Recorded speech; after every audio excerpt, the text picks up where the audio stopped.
She explains that before Victor met her family, she informed him that in her culture, he's expected to prostrate, so putting his forehead to the ground for the older ones as a sign of respect. However, when Victor met her family, he refused to do that. And in Maria's culture, that's a sign of disrespect. Victor nods in disagreement, saying that you don't give respect because someone is older than you. They have to earn it. And he says he doesn't know them to be giving them respect. He says we're equal and that he's not just going to respect you when he doesn't even know you. I get that it's a cultural thing. It's like a monthly subscription to be sending them 10% of what you make. I don't care about what your sisters do. I don't care what your siblings do.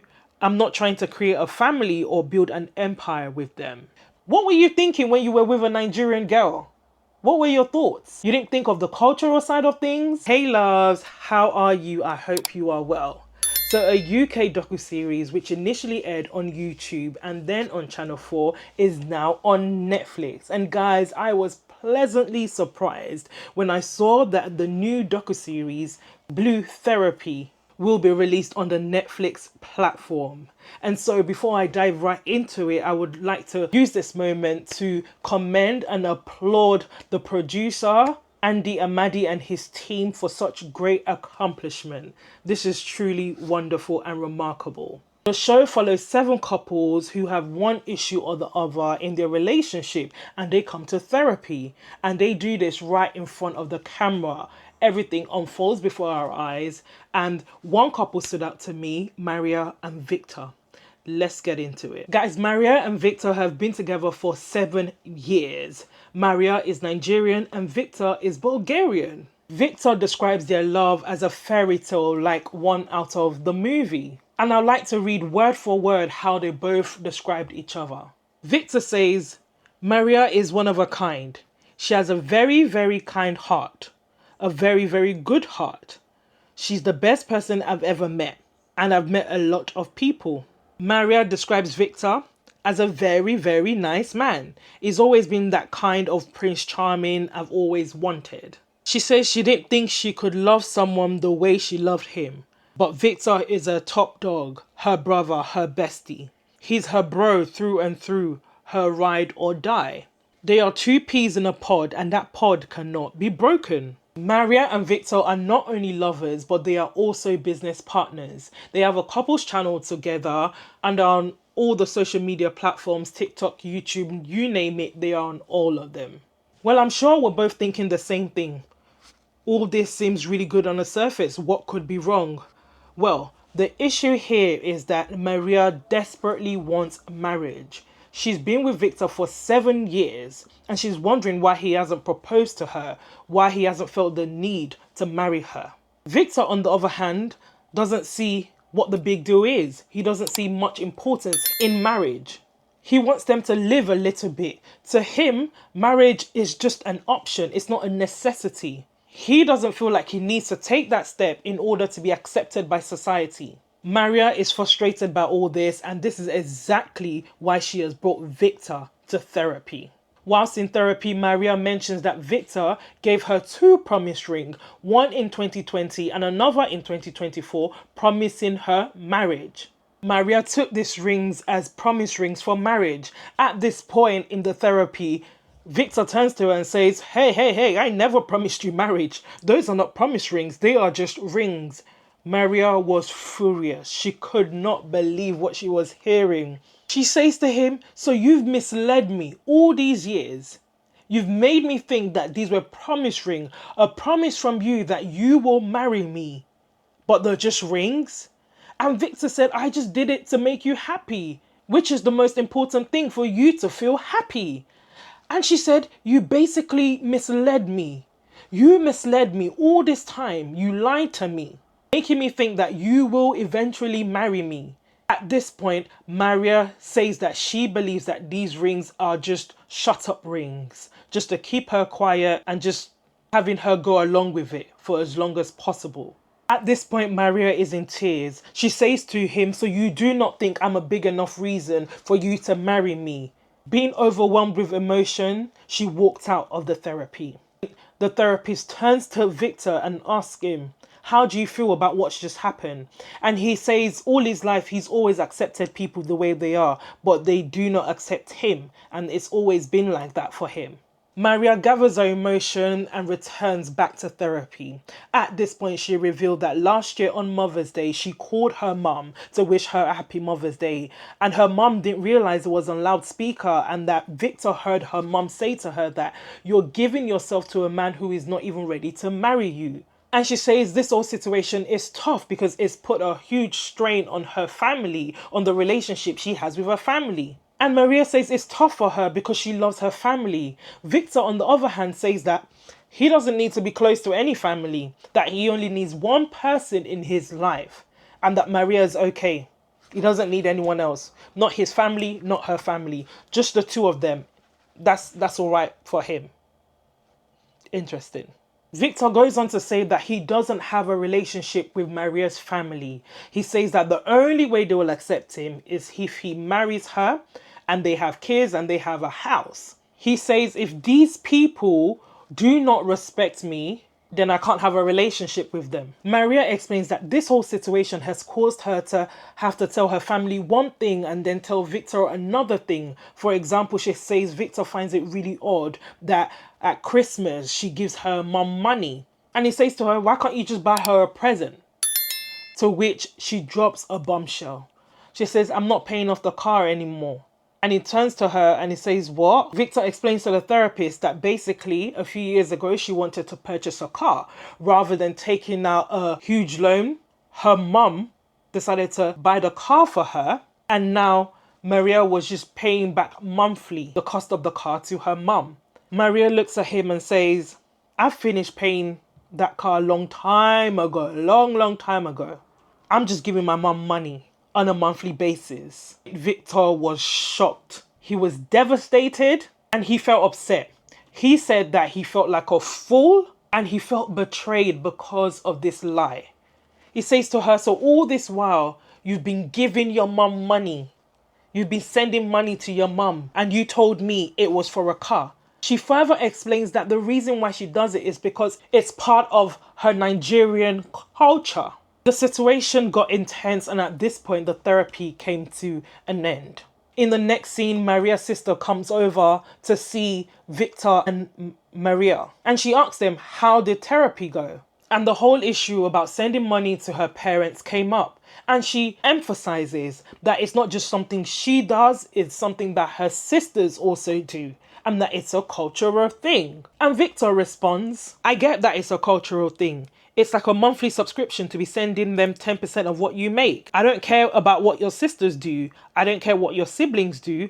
I'm not trying to create a family or build an empire with them. Maria gets upset and leaves the room. Her sister follows and her sister advises her that I do not want you to look back in a few years and feel like you have wasted 7 precious years of your life when you could have moved on and found someone who wanted exactly the same thing as you do. To which Maria responds, yeah, I will leave because he doesn't want the same thing as me. I will. But of course, she still stays and they make their way to their next therapy session. At the next session in therapy, Victor says that he doesn't feel respected by Maria's family. Maria goes on to reveal that as part of Nigerian culture, the younger ones are expected to show respect to the older ones. She explains that before Victor met her family, she informed him that in her culture, he's expected to prostrate, so putting his forehead to the ground for the older ones as a sign of respect. However, when Victor met her family, he refused to do that. And in Maria's culture, that's a sign of disrespect. And so he has no right to ask for respect from her family when he wasn't willing to give them respect. This concept is new to the therapist and she probes further and asks Maria, what does the prostrating mean in her culture? Maria explains that in the Yoruba culture, that it's a way to acknowledge an older one's age, their wisdom, their experience. Victor nods in disagreement, saying that you don't give respect because someone is older than you. They have to earn it. And he says he doesn't know them to be giving them respect. He says we're equal and that he's not just going to respect you when he doesn't even know you and simply because you're older than him. As a result of all this, guys, there's conflict between Maria and her family. She says she hasn't seen them for months, and if she does decide to see them, Victor will see it that she's siding with her family and also as betrayal. Guys, mind you, they're not even married yet. The therapist asks a little bit about Victor's background, to which he reveals that he had a very lonely upbringing and he really had to fend for himself, and the fact that he doesn't have close relationships with his parents and his siblings. The therapist ended the session by giving Maria homework, and the homework was for her to write a poem where she expressed her feelings about the relationship. In the next scene, we see Maria going wedding dress shopping with her best friend. At the fitting, she mentions to her best friend, look, you've only been with your man for less than a year and you are getting married. I've been with my man for 7 years and there's no talk of marriage. At this point, her friend turns to her and says she would have walked away if she was in Maria's shoes. Maria replies, it's so easy to say, but don't forget the fact that we have a business together. We make money together. And her friend throws the question back at her and says, if I was in your shoes, if it was me or any of your loved ones, what would you advise us to do? And Maria confesses, saying, I will say the same S that you're telling me right now. Victor also meets his dad and tells his dad that they are currently going to therapy. He explains to his dad the fact that Maria desperately wants to get married and he doesn't want to. And I love the dad's response. He says, if you really love her, how about making this for her and not yourself? To sacrifice your point of view for the sake of someone that you love. At their last session in therapy, the therapist asks Maria to read her poem. And here's what she wrote down. She says, marriage was never a prize I wanted to earn, but to finally feel like I've been chosen. And now I find myself pulling back, not out of malice, not out of pride, but out of quiet heartbreak. I'm saying this because I still believe in us, and I want to believe in me inside of us again. So let's talk, because I haven't given up. I'm just trying to find my way back to the love that felt like home, not just for you, but for me too. He gets up and he embraced her. And she responds whilst crying, saying, see, this is what I would have wanted yesterday when I read that to you. This is what I would have wanted. But yesterday you really kind of invalidated my feelings in a way. And that's the type of reception I would have loved to have received when I read that to you the first time, not here. Apparently when she had read it to him the day before, Victor made it all about himself. He even told her that, how dare you write things like that? He explains that he was in a different mental state. Anyways, what do I think of all this? Personally, I think this whole situation with Maria and Victor is a hot mess. A hot smoking mess. They have been together for 7 years. 7 years. And he still hasn't proposed to her, knowing fully well that that's what she desperately wants.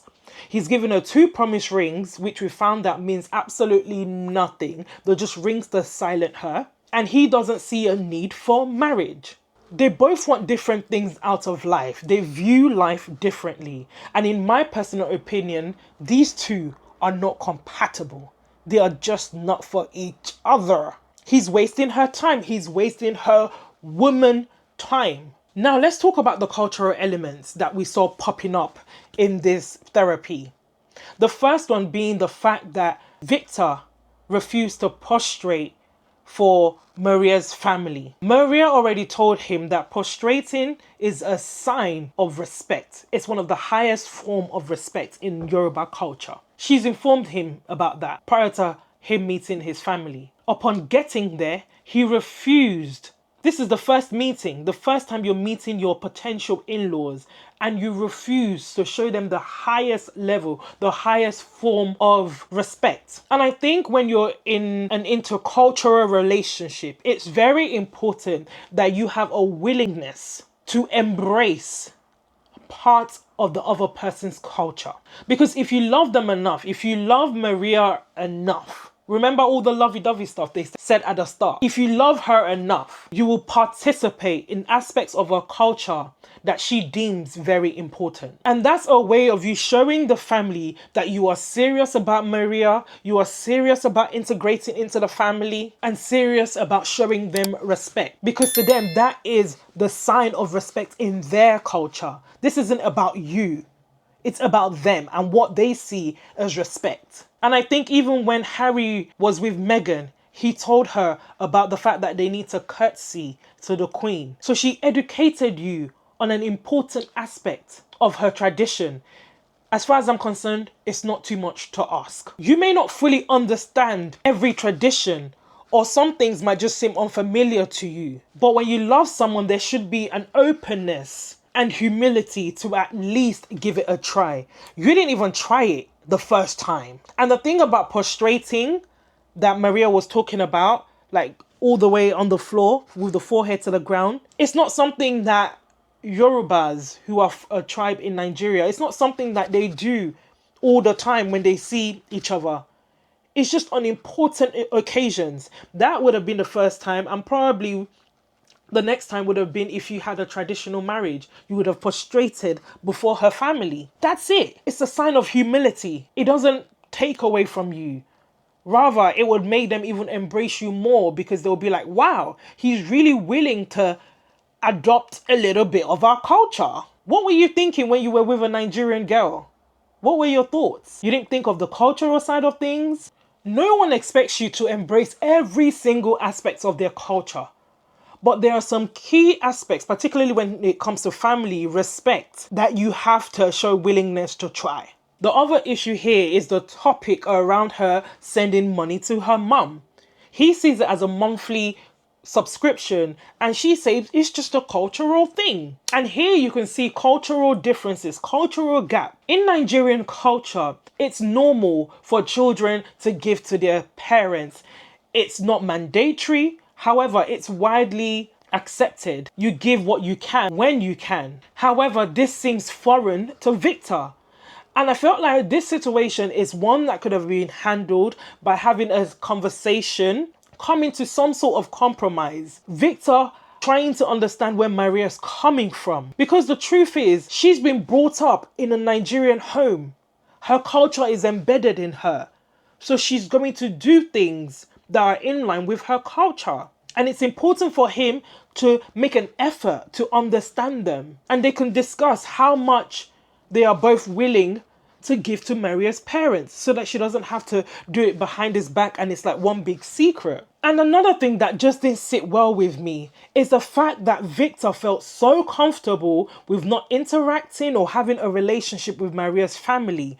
I found that really, really odd. You're not even married to her yet and you're displaying these behaviors. What's crazy to me is that he doesn't want to show Maria's family members respect. But the truth is, Maria came from somewhere. Her family invested in her. They worked on her.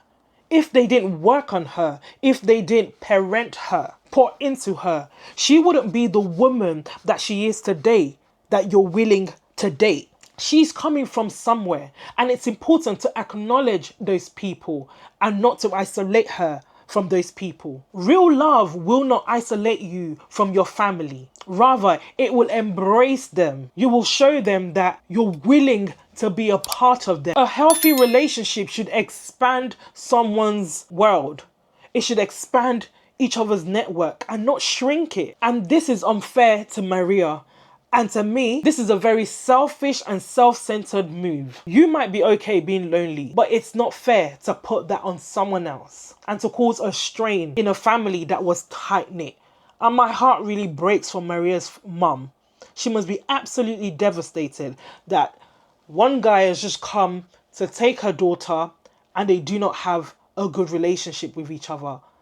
So sad. Knowing fully well what it takes to be a mother and the hard work it takes, only for one random stranger to come and isolate your child and remove them from your life. It's extremely sad. And finally, whilst watching this, I felt like reaching into the TV and just giving Maria a shake, telling her, girl, wake up. This guy is not ready to marry you. He's wasting your God-given woman's time. You need to move on. Find someone who's on the same page as you. Find someone who shares the same goals as you. And I wanted to ask Maria, if your culture is so important to you, She banged on so much about her Nigerian culture. Why don't you find someone who's willing to embrace your culture? Because you can't force it on someone. They just have to have the willingness, the urge, the excitement to want to get to know all of you. That includes your culture. You wouldn't have to beg them or do too much explanation. They'll be eager, they'll be yearning to know more about your culture, the ways of greeting, your food, your lifestyles, explaining why you do things in a certain way. Because it's foreign to you doesn't mean it's wrong.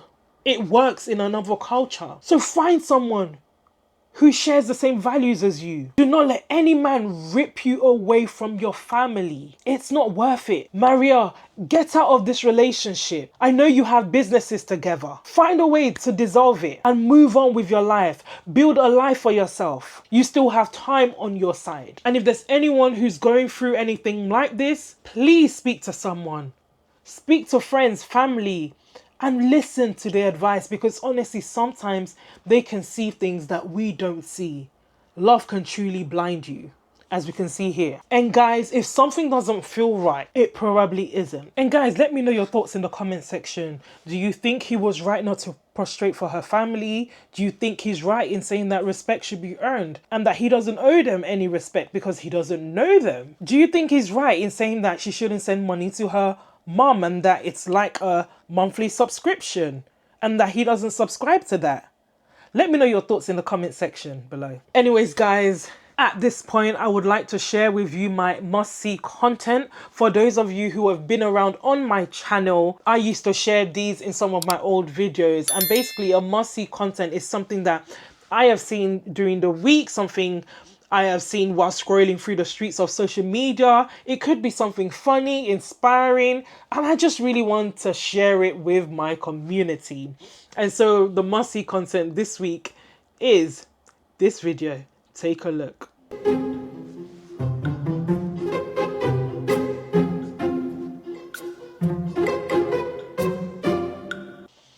Yikes. Guys, if there's one thing as a parent that I dread the most, it's that. That's one of my biggest fears. Having my kids running around, especially the little baby in the kitchen, and I fear that one day, I just always have like this flash, like he's just going to get this oil and just spill it on the floor. It's like my worst nightmare. And I saw this video and I absolutely found it funny. In fact, the comments were even funnier. Let's take a few of them. And it says, and he's still on the crime scene. Yep. Someone says his lawyer advised him to remain silent. Someone else says, God, I beg, remove my anger issue before I get married. Yep, these kids. Another person says, innocent until proven guilty. Just because he was found at a crime scene doesn't mean he did it. Someone says, the loss of the oil is not as painful as the cleaning. Honestly, I dread. That's one thing I dread. Where do you even begin with that? Tell me, where? What do you use? Is it a tissue? Do you use a cloth? How much cloth or how many cloths do you use? How do you get rid of that? And he's just sitting there like, yeah, help me. Someone says, I love this. It says, the adults bear clear contributory negligence by leaving the oil within my client's reach and creating an environment highly conducive to spillage. And my client lacks the capacity to form criminal intent. He cannot be held liable and is therefore not guilty. I just love these. It says, I blame the last person who didn't close it tight. The kid is innocent. I know they get away scot-free, isn't it? Someone says, he thinks if he stays still, you won't see him. Another person says, toddlers are not real people. So when is he moving out? Someone says, bro just wants to study oil and gas. I love that. Someone said, what if someone older did it and put him there? Someone says, the lid was not closed properly. Case closed.